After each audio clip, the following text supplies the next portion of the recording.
உரிமைகளை பறிப்பதையும் தமிழ்நாட்டை கொச்சைப்படுத்துவதையும் அமைதியாக வேடிக்கை பார்க்க முடியாது என கூறியுள்ள முதலமைச்சர் மு.க.ஸ்டாலின், ஒன்றிய அரசின் எதேச்சதிகாரத்திற்கு எதிராக போராடும் திமுகவின் போராட்ட குணத்தை பார்க்க வேண்டியிருக்கும் என்றும் எச்சரித்துள்ளார். ஒன்றிய அரசை கண்டித்து திமுக சார்பில் திருவள்ளூர் மாவட்டத்தில் தமிழ்நாடு போராடும், தமிழ்நாடு வெல்லும் என்ற தலைப்பில் கண்டன பொதுக்கூட்டம் நடைபெற்றது. கூட்டத்தில் பங்கேற்று உரையாற்றிய முதலமைச்சர் மு.க.ஸ்டாலின், சமூக நீதி அடிப்படையிலான இடஒதுக்கீட்டை புதிய கல்விக் கொள்கை ஏற்கவில்லை என்றும், பட்டியலின பழங்குடியின மாணவர்களின் கல்வி உதவித் தொகையை புதிய கல்விக் கொள்கை மறுப்பதாகவும் கூறினார். படித்து முன்னேற நினைப்பவர்களை மீண்டும் குலக் கல்வி நோக்கி தள்ள ஒன்றிய அரசு முயற்சிப்பதாக முதலமைச்சர் ஸ்டாலின் குற்றம் சாட்டினார்.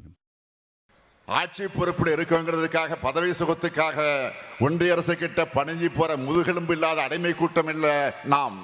சுயமரியாதையும் இனமான உணர்வும் உள்ள திராவிட முன்னேற்ற கழகம் ஒன்றிய அரசோட எதாச்சத்துக்கு எதிராக போராடுகிற திமுகவோட போராட்ட குணத்தை பார்க்க வேண்டிய நிலையை உருவாக்கி இருக்கிறாங்க. இன்னைக்கு தமிழ்நாடு முழுக்க ஒன்றிய பாஜக அரசை கண்டிச்சு தமிழ்நாடு போராடும், தமிழ்நாடு வெல்லும்ங்கிற கண்டன பொதுக்கூட்டங்களை நாம நடத்திக்கிட்டு இருக்கிறோம். அதே கேள்வி நான் திருப்பி கேட்கிறேன், தமிழ்நாடு என்ன பிச்சைக்கார மாநிலமா? நாங்க உழைச்சி வரிய செலுத்தின படத்துல எங்களுக்கான நிதியை கொடுக்கறதுல உங்களுக்கு என்ன பிரச்சனை? 43 லட்சம் பள்ளிக்கூடங்களோட நலனுக்காக நிதியை விடுவிக்காம மிரட்டுறது நியாயமா? தேசிய கல்விக் கொள்கையை ஏத்துக்கலன்னு தமிழ்நாட்டுக்கு தர வேண்டிய நிதியை தர மறுக்கிறாங்க. உண்மையிலே மக்களுக்கான, மாணவர்களுக்கான திட்டமாக இருந்தா நாம அதை ஏன் எதிர்க்க போகிறோம்? தொகுதி மறுசீரமைப்பு எனும் கத்தி தென்னிந்தியாவின் தலைக்கு மேல் தொங்கிக் கொண்டிருப்பதாகவும், இந்த விவகாரத்தில் மற்ற மாநிலங்களை ஒன்று சேர்க்கும் முயற்சியில் இறங்கியுள்ளதாகவும் கூறினார். மேலும் எதேச்சதிகார ஆட்சியை நடத்தும் பாஜகவின் பாசிச திட்டங்களுக்கு உயிரே போனாலும் அடிபணிய மாட்டோம் என தெரிவித்த முதலமைச்சர் ஸ்டாலின், எதேச்சதிகார எண்ணம் கூட்டாட்சி தத்துவத்தை அழித்துவிடும் என்றார். தென் மாநிலங்களை எதிர்பார்த்த வெற்றியை பெற முடியாத பாஜக வட மாநிலங்களை பெறக்கூடிய அந்த வெற்றியை வச்சு ஆட்சியை தக்க வச்சுக்கலான்னு பார்க்குது.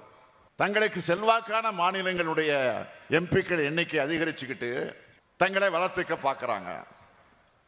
இதை திமுக தடுத்து நிறுத்தும். தென் மாநில கட்சி அனைத்தையும் சேர்த்து கொண்டு தடுப்போம். தொகுதி மறுசீரமைப்பில் பாதிக்கப்படவுள்ள அனைத்து மாநிலங்களையும் சேர்த்து கூட்டு நடவடிக்கை குழு அமைக்க இருக்கிறோம்.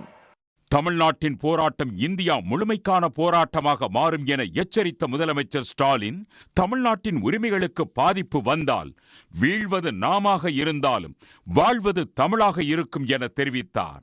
உடனுக்குடன் செய்திகளை தெரிந்து கொள்ள சன் நியூஸ் பெல் ஐகானை கிளிக் பண்ணுங்க.